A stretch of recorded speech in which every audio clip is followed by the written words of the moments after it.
آیت کریمہ نمبر 4 سورۃ مائدہ۔ الحمدللہ عدد خلقہ ورضا نفسہ وزنۃ عرشہ ومداد کلماتہ والصلاة والسلام علی صفوۃ رسلہ وخیر خلقہ محمد وآلہ وصحبہ۔ اما بعد فاعوذ باللہ من الشیطان الرجیم، بسم اللہ الرحمن الرحیم۔ یسألونک ماذا احل لهم قل احل لكم الطیبات وما علمتم من الجوارح مکلبین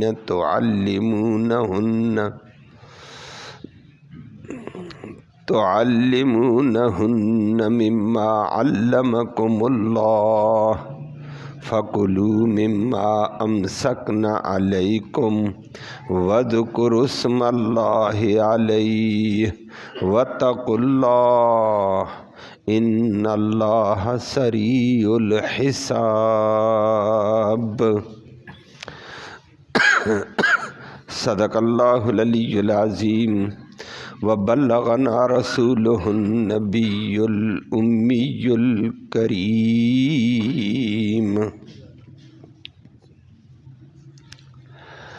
قابل صد تکریم معزز سامعین کرام، آیت کریمہ کے سورۃ کریمہ کی شروع میں بھی اللہ نے ذکر کیا کہ یہ صورت حلال اور حرام کی بڑی تفصیل سے وضاحت کرے گی، اور ان میں سے شکار کے آیت کریمہ آج متعلق ہے۔ پہلے بھی حرمات 11 قسم کے آپ نے سماعت کیے تھے۔ آج مسلمانوں نے نبی کریم صلی اللہ علیہ وسلم سے دریافت کیا کہ حلال جانوروں میں سے بات سمجھ آ گئی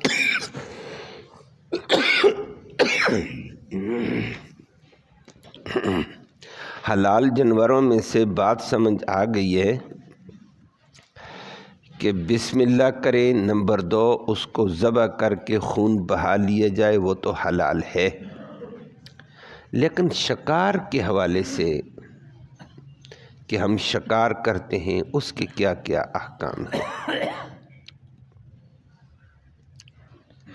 تو آیت کریمہ میں آج شکار کے حوالے سے اللہ نے ذکر فرمایا کہ شکاری جانور کتا ہوتا ہے یا شکاری جانور باز ہے۔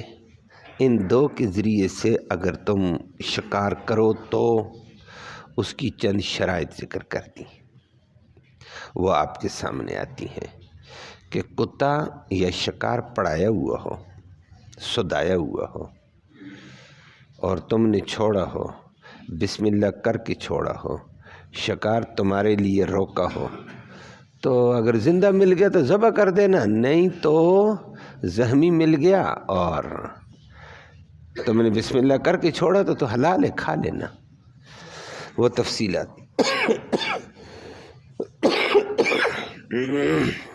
فرمایا یسألون، وہ لوگ سوال کرتے ہیں کا آپ سے، ماذا کون کون سی جانور احل حلال کیا گیا ہے، لہم ان کے لیے، شکار میں سے کون سا حلال کیا گیا ہے؟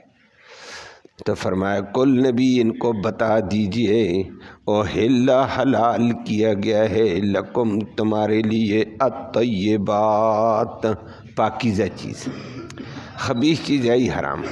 پاکیزہ چیزوں میں پھر کون کون؟ نمبر 1 پاکیزہ جانور جو بھی ہیں، جنگل کے جانور ہیں پاکیزہ۔ تو فرمایا وما علمتم، اور جو تم نے سدایا ہو، پڑھایا ہو، من الجوارح، شکار والے جانوروں کو، شکار والے جانور کتا اور باز ہے۔ مقلبین، اور تم خود چھوڑنے والے بھی ہو۔ تعلمونہن، تم نے ان کو سکھایا ہو، مما، اس علم میں سے، علمکم اللہ، جو اللہ نے تمہیں سکھایا۔ تو فَكُلُوا، پھر اس کو کھا لینا، مما، اس شکار میں سے، امسکنا، جو ان شکاری جانوروں نے روکا ہو، علیکم، تمہارے لیے، تم پر روکا ہے۔ وَاذْكُرُوا اسْمَ اللَّهِ، اور چھوڑتے وقت تم نے اللہ کا نام بھی یاد کیا ہو، علیہ، اس جانور کے اوپر تو۔ وَاتَّقُوا اللَّهَ، اللہ سے ڈرتے رہو، ان اللہ، بے شک اللہ رب العالمین، سریع الحساب، بہت جلد حساب لینے والا ہے۔ حرام جانوروں کا تذکرہ آپ نے تفصیل سے سنا، آج شکار کے حوالے سے ذکر ہے۔ عرب میں بھی ہے اور دیگر خطوں میں ہے، ہمارے خطوں میں بھی پایا جاتا ہے کہ لوگ شکار کرتے بھی ہیں، بعض لوگ شکار کے شوقین بھی ہوتے ہیں، ہمارے خطوں میں بھی پائے جاتے ہیں۔ سمندر کا شکار تو حلال ہے، اس میں مچھلی ہے، وہ تو حلال ہے، وہ تو محرم آدمی بھی کر سکتا ہے، احرام باندھا ہوا جس نے، وہ بھی سمندر کا شکار کر سکتا ہے، وگرنہ بر کا شکار احرام والا نہیں کر سکتا ہے۔ تو وہ شکار ہے، مچھلی کا ہے، بہت سے لوگ اس کے شکار کے شوقین ہوتے ہیں، اور مچھلی کا شکار اللہ اکبر بندہ کر دے تو نبی کریم صلی اللہ علیہ وسلم نے فرمایا، احل لنا میتتان، آپ نے آیت کے شروع میں پڑھا تھا مردار حرام ہوتا ہے، حلال جانور مردار ہو جائے، بسم اللہ کر کے اس کو ذبح نہیں کیا تو اس کو مردار کہتے ہیں، وہ حرام ہوتا ہے۔ لیکن فرمایا دو مردار اللہ نے ہمارے لیے حلال کیے ہیں، السمک والجراد، ایک مچھلی ہے، دوسری ٹڈی ہے۔ مچھلی کو اگلے شکار کر کے پکڑ کر پٹک کر زمین پر مار دیتے ہیں، ذبح شبح نہیں ہوتی ہے، تو لیکن اللہ کے نبی نے فرمایا حلال ہے،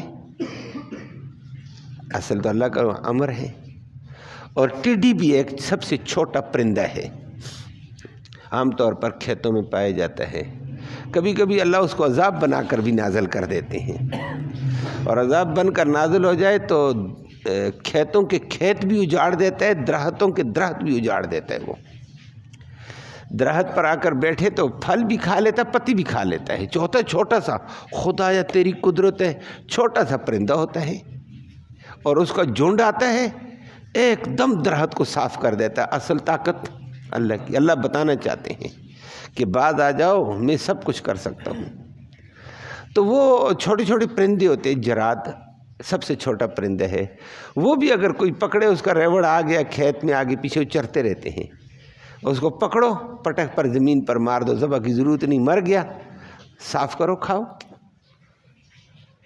وہ بھی تو شکار میں سے یہ دو شکار تو بغیر ذبح کے حلال ہیں۔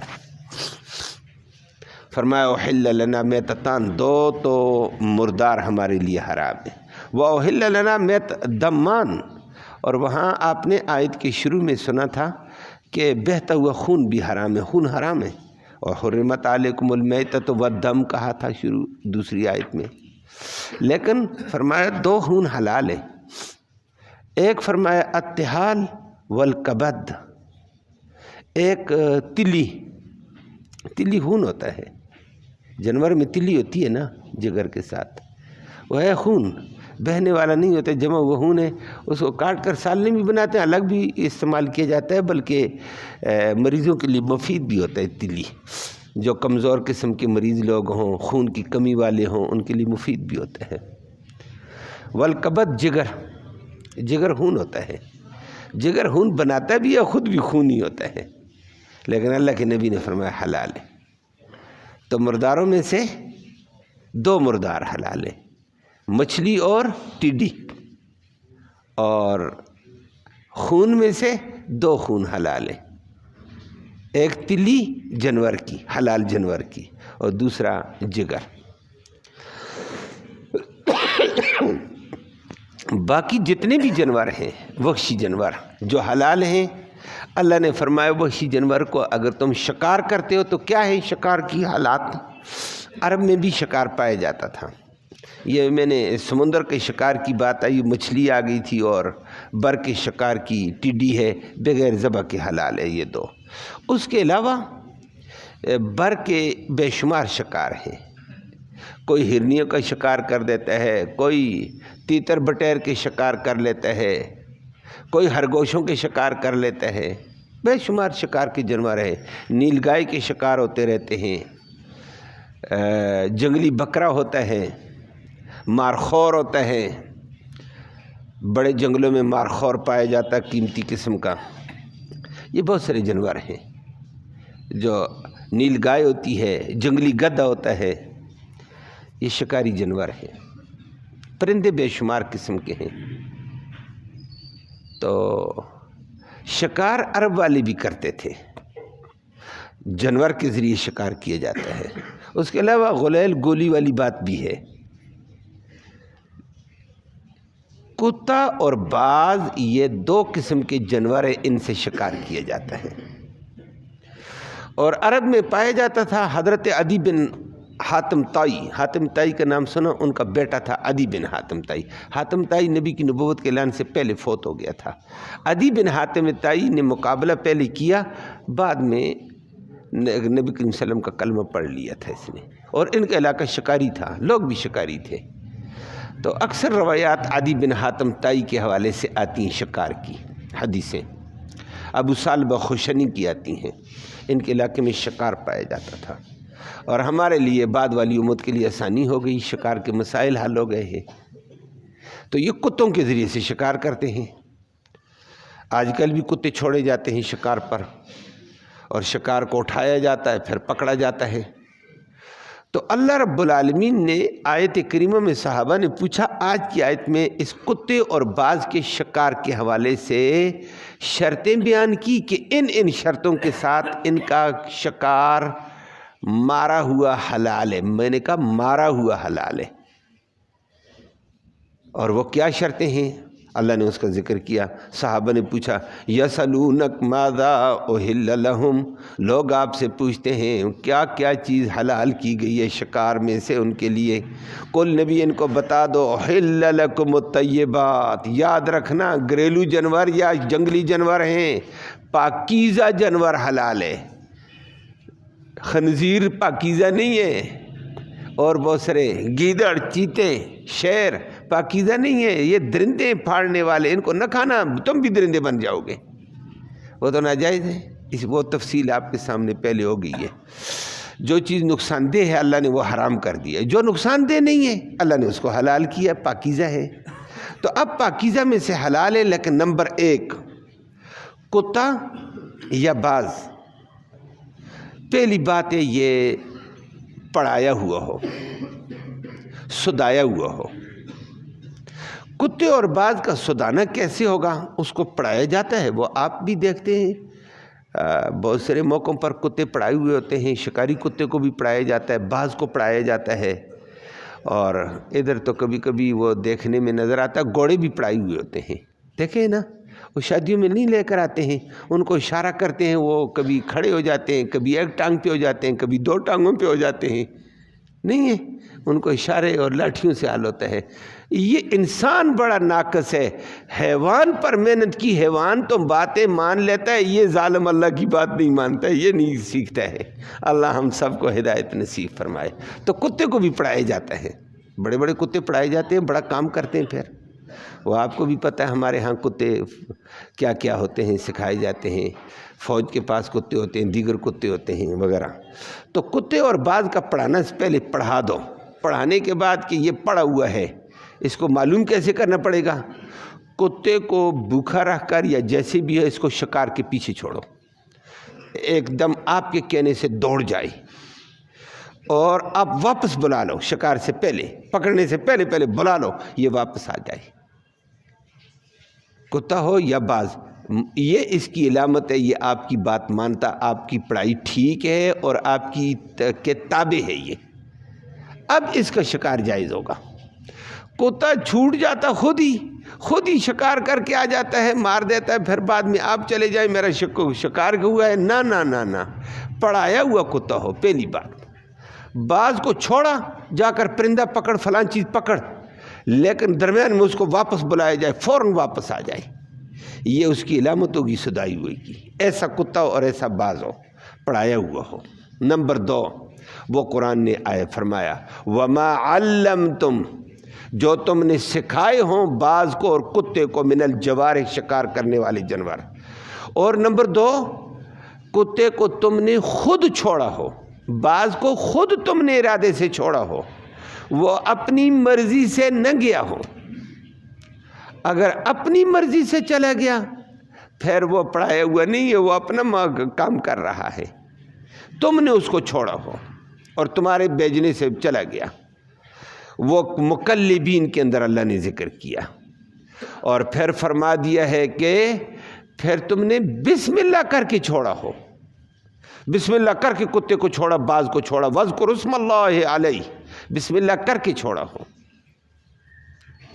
نمبر 4، اس باز نے اور کتے نے جا کر ہرنی کو، خرگوش کو، بٹیر کو، تیتر کو پکڑا، کھایا نہ ہو، اور فرما دیا فَكُلُوا مِمَّا أَمْسَكْنَا، کھایا نہ ہو، اس نے تمہارے لیے روک دیا، پکڑ کر گرفت کر دی، تم جا کر اس سے لے لو۔ کتنی شرطیں ہو گئی ہیں؟ 4۔ 5ویں شرط یہ قرآن کے مطابق ہیں، قرآن نے ان کا ذکر کیا، میں نے ان کے ترجمے کیے ہیں۔ 5ویں شرط یہ تمام ائمہ کے نزدیک ہیں۔ 5ویں شرط امام ابو حنیفہ نے ایک اضافی کر دی ہے، وہ کہتے ہیں کتے کو بھیجا تھا تو کتے نے اس میں تمہارے جانے سے پہلے اس کو زخمی بھی کیا، بعض نے چونچ مار کر اس کو زخمی کر دیا گرفت کر کے ہوئے، اور پھر تمہارے جانے سے پہلے وہ مر گیا تھا تو زخمی کیا تھا کتے نے، تو زخمی ہونے کی وجہ سے اس کا گندا خون بہہ گیا، سمجھائی؟ گندا خون ہی تو نقصان دہ چیز ہے، اس نے زخمی کیا اور وہ بہہ گیا، اب تم اس کو استعمال کر سکتے ہو۔ کتنی باتیں ہوئی ہیں؟ یہ 5ویں شرط امام صاحب سے پوچھا آپ کہاں سے لگاتے ہیں؟ کہتے قرآن نے کہا نا وَمَا عَلَّمْتُم مِّنَ الْجَوَارِحِ، جوارح جارحۃ کی جمع جارحہ کہتے ہیں زخمی کرنے والے کو، کہ یہ جو کتا پڑھا کر چھوڑا یہ زخمی کرنے والا بھی ہو، تو پھر زخمی ہو گیا، گندا خون نکل گیا، تو ہرن اس نے پکڑی، کتے نے جا کر خرگوش پکڑا لیکن زخمی کر دیا تھا۔ ان 5 شرطوں کے ساتھ تمہارے جانے سے کے وقت ہرن مرا پڑا ہے، اس کو اٹھا کر تم کھا سکتے، کتے والی جگہ جہاں زخمی کیا وہ کاٹ کر پھینکو، باقی جانور تمہارا حلال ہے، کھاؤ۔ اللہ نے کتے کا اور باز ان کے لیے یہ شرطیں لگا دی ہیں۔ اور اگر تمہیں زندہ مل گیا تو وہ مسئلہ ہی ختم ہے، زندہ مل گیا تو بسم اللہ اللہ اکبر ذبح کرو تو کھا لو۔ اللہ یہ 5 شرطوں کے ساتھ شکار کتے کا اور باز کا حلال قرار دے دیا۔ اور کبھی ایسی بھی ہوتا ہے، عدی بن حاتم تائی نے پوچھا حدیث میں، یہاں تو ان 5 شرطوں کا ذکر کیا ہے، وَمَا عَلَّمْتُم مِّنَ الْجَوَارِحِ، تم نے سکھایا ہو۔ نمبر 2 جوارح، اس نے زخمی بھی کیا ہو۔ نمبر 3 مقلبین، کہ تم نے اس کو خود چھوڑا، وہ اپنی مرضی سے نہ گیا ہو۔ اور تُعَلِّمُونَهُنَّ مِمَّا عَلَّمَكُمُ اللَّهُ، جیسے تمہیں اللہ نے سکھایا کہ اطاعت کرو مالک کی، ان کو بھی ایسی اطاعت تم نے سکھائی ہے۔ فَكُلُوا مِمَّا أَمْسَكْنَا، چوتھی بات ہے انہوں نے آپ کے لیے شکار پکڑ کر روکا ہے، اور فرما دیا وَاذْكُرُ اسْمَ اللَّهِ، 5ویں بات بسم اللہ کر کے آپ نے کتے اور باز کو چھوڑا تو ٹھیک ہے، جانور مر گیا تمہارے جانے سے پہلے، خرگوش تھا، ہرن تھی، پرندہ تھا، تو اس کو کھا سکتے ہو۔ عدی بن حاتم تائی نے پوچھا یا رسول اللہ، میں تو اپنے پڑھائے ہوئے کتے کو چھوڑتا ہوں، میرے پاس شکاری کتے ہیں پڑھائے ہوئے ہیں، لیکن میں نے کتا چھوڑا ہرن کے پیچھے، نیل گائے کے پیچھے، تو میرے کتے نے جا کر شکار پکڑ لیا اور پکڑ کر زخمی کیا، گرفت لے لی اس کو، لیکن ادھر سے کسی اور بندے نے بھی اپنا کتا چھوڑا ہوا ہے، وہ کتا بھی ساتھ شریک ہو گیا، اب میرے لیے وہ شکار 2 کتوں نے مل کر مارا ہے، اب میرے لیے حلال ہے۔ نبی کریم صلی اللہ علیہ وسلم نے فرمایا نہیں، تو نے اپنے کتے پر بسم اللہ کی تھی اور خود چھوڑا تھا، اور دوسرے بندے نے، وہ علاقے کے کافر تھے، انہوں نے بسم اللہ کر کے کتا نہیں چھوڑا، فلہذا بسم اللہ نہیں ہوئے، اب شکار حلال نہیں ہے۔ بسم اللہ کر کے چھوڑیں گے تو، جس طرح چھری پر بسم اللہ کر کے ذبح کرتے ہیں تو وہ حلال ہوتا ہے، ذبح بھی ہو، بسم اللہ اللہ اکبر بھی ہو۔ تو فرمایا دوسرے نے اگر کتا چھوڑا ہے تو کیا پتہ اس نے بسم اللہ پڑھی یا نہیں پڑھی، اگر تجھے پتہ ہے تیرا مسلمان بھائی ہے کو بسم اللہ پڑھی تو اس کا کتا بھی ٹھیک ہے، آپ کا کتا بھی ٹھیک ہے، شکار کھا لو نا، اور اگر اس نے بسم اللہ نہیں پڑھی پھر مت کھانا، غیر کی آمیزش آ چکی ہے۔ تو فرمایا یا رسول اللہ ہمارے علاقے کے شکاری لوگ ہیں، کبھی وہ ایسے کرتے ہیں کبھی نہیں کرتے ہیں، فرمایا نہیں کرتے ہیں تو اس کی شکار کو نہ کھانا، حلال چیز کھانی ہے جو بسم اللہ کر کے کام کیا ہو، ذبح کے وقت جس طرح بسم اللہ اللہ اکبر، اور نمبر 2 چھری چلانا، خون گندا نکالنا، یہ 2 شرطیں عام جانور کے لیے، شکار کے لیے بھی بسم اللہ کے ساتھ کتا چھوڑنا ہے، بسم اللہ کر کے تیر آپ نے مارا ہے، بسم اللہ کر کے بندوق ماری ہے، اور وہ جا کر شکاری کو لگ گئی، شکار کو وہ اس کا گوشت کٹ گیا، حصہ کٹ گیا، گندا خون نکل گیا، آپ کے جانے سے پہلے وہ مر گیا، کوئی بات نہیں، کھا لو، بسم اللہ بھی پڑھی ہے اور گندا خون اس کے جسم کے پھٹنے سے نکل گیا، حلال ہے۔ اور اگر آپ کا تیر جا کر چوٹ لگی ہے زور سے، اس کو نشان تو پڑ گیا، خون گندا نہیں نکلا، چوٹ لگی، وہ موقوزہ میں آیا تھا آپ کے سامنے، فرمایا وہ حلال نہیں ہوتا ہے۔ تو یہ شکار کے حوالے سے بھی اللہ نے تفصیل سنا دی، شکار انہی 2 چیزوں سے ہوتا ہے، بعض سے مچھلی کا شکار کرتے ہیں، کرنٹ لگا کے ڈالتے ہیں نا، پانی میں کرنٹ لگا کے مچھلی اوپر آ کے مر جاتی ہے، پھر زہر ڈال کے تمباکو ڈال کے مچھلی مار دیتے ہیں۔ مارنے کے، شکار کرنے کے مختلف طریقے ہیں، کوئی جال کے ذریعے سے مچھلی کو پکڑتا ہے تو پکڑی گئی تو اس کو پٹک کر زمین پہ مارا جاتا ہے کہ جلدی مر جائے، زیادہ تکلیف اس کو نہ ہو، نہیں تو تڑپتی ہر چیز، روح ہے اس کے اندر، تو اس کو زمین پر مار دیا جب وہ حلال ہو جاتی ہے۔ جو آپ نے کہا یہ شکار کا طریقہ کرنٹ والا ہے، اگر جانور کو تڑپانا ہے تو پھر تو ناجائز ہے، اگر تڑپے بغیر ایک دم پکڑی جاتی ہے، ماری جاتی ہے تو حلال ہے کرنٹ بھی لگانا، لیکن طریقہ غلط ہے۔ آگ کا عذاب، یہ بجلی آگ ہوتی ہے، تو آگ کے عذاب سے نبی کریم صلی اللہ علیہ وسلم نے جانوروں کو، انسانوں کو تکلیف دینے سے بچایا ہے، فرمایا یہ نہ کرنا۔ تمباکو سے بھی مر جاتی ہے، وہ اگر تمباکو کھانا شروع کر دے ہمارے بھائیوں کی طرح ہو جائے تو اچھا ہوگا، واللہ عالم۔ اگر تمباکو سے بھی، تمباکو کچھ اور چیزیں ایسی شکار والی استعمال کی جاتی ہیں، کچھ پتے ہوتے ہیں ان کو پکڑ کر لوگ ڈال دیتے ہیں جس سے اس کو اثر ہو جاتا ہے، جس سے وہ دیوانی ہو جاتی ہے یا خود ہی مر جاتی ہے یا دیوانی ہو کر اوپر آ جاتی ہے، اس کو آرام سے پکڑا جاتا ہے۔ تو یہ شکار کے طریقے ہیں، جال بھی ایک طریقہ، کنڈی بھی ایک طریقہ، یہ سارے شکار کے طریقے جائز ہیں، لیکن اس کو فوراً پکڑا جائے اور اس کو استعمال کیا جائے، جائز ہے۔ باقی یہ نیا طریقہ آپ سے سنا ہے کہ وہ نسوار کے ذریعے سے بھی شکار ہوتا ہے، ہو سکتا ہے ممکن ہے، تو شکار ہے، مچھلی کا شکار حلال ہے۔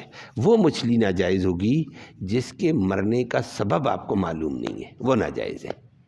اگر مچھلی پہلے سے سمندر میں تیرتی ہوئی نظر آئیں، جھیل میں تیرتی ہوئی نظر آئیں، اور پھر آپ نے اس کو کرنٹ لگا کر مارا تو آپ کو مرنے کا سبب معلوم ہے، آپ نے اس کو نشہ آور دوائی کھلا دی ہے، تمباکو کھلایا ہے، نسوار کھلائی ہے، یا کوئی اور بھی پتے ہوتے ہیں جو نشہ آور ہوتے ہیں وہ ڈالے جائے، ہاں برود بھی ڈالا جائے، برود بھی اسی قسم ہوتا ہے، تو سبب اس کا معلوم ہو کہ یہ اس سبب سے مر کر اوپر آ گئی ہے، وہ کھانی جائز ہے۔ اور جس کے مرنے کا سبب معلوم نہ ہو اور وہ خود اوپر تیرنے لگ جائے، وہ حرام ہوتی ہے، کہ ہو سکتا ہے اس کو کسی زہریلے جانور نے ڈسا ہو، اس کا پتہ نہ ہو۔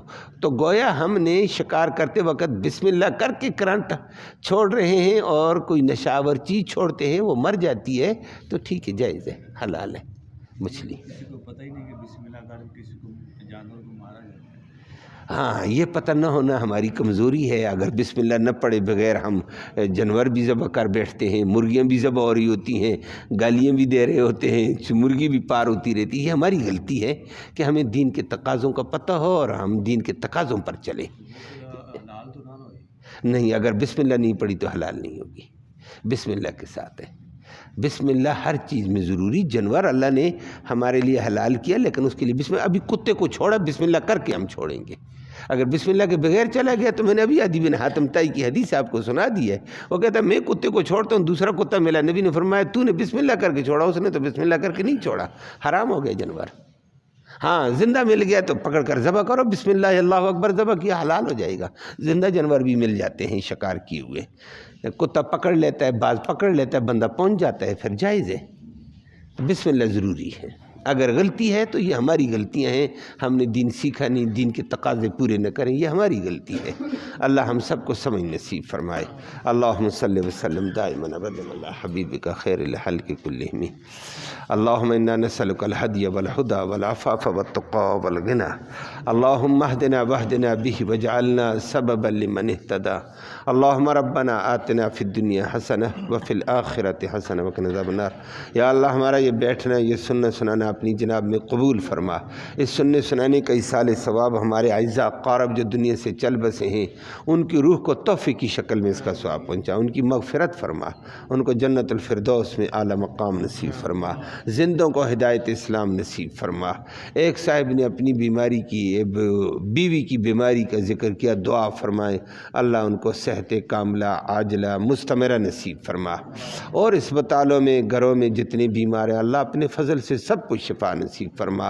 امت میں وبائیں بلائیں مختلف بیماریاں پھوٹی ہوئی ہیں، یا اللہ اس امت کو ان ساری تکلیفوں سے محفوظ فرما، رحمت والی بارش نصیب فرما دے، یا اللہ رحمت والی بارش نصیب فرما دے، ہمارے اعمال کے اوپر ہمارے حق میں فیصلے نہ فرما، اللہ تو اپنی شان کریمی کے فیصلے نصیب فرما، ہر قسم کے زحمت سے، ہر قسم کی دقت سے، مصیبت سے، آفات سے، بلیات سے، مصائب سے تو ہم سب کو محفوظ فرما۔ یا اللہ مسلمان فلسطین کی مدد و نصرت کے فیصلے فرما، ان کے اوپر جو یلغار یہودی سازشیں کر رہی ہیں یا اللہ ان کو تباہ و برباد فرما، ان کے اسلحے کو ناکارہ فرما دے، اسلام اور اہل اسلام کو کفر کے مقابلے میں غلبہ قوت عطا فرما۔ یا اللہ جب تک زندہ رہیں اسلام پر زندگی نصیب فرما، مرتے وقت کلمہ ایمان نصیب فرما، آخرت میں نبی کریم صلی اللہ علیہ وسلم کی اور اس قرآن مقدس کی شفاعت نصیب فرما۔ صلی اللہ تعالی علی خیر خلق۔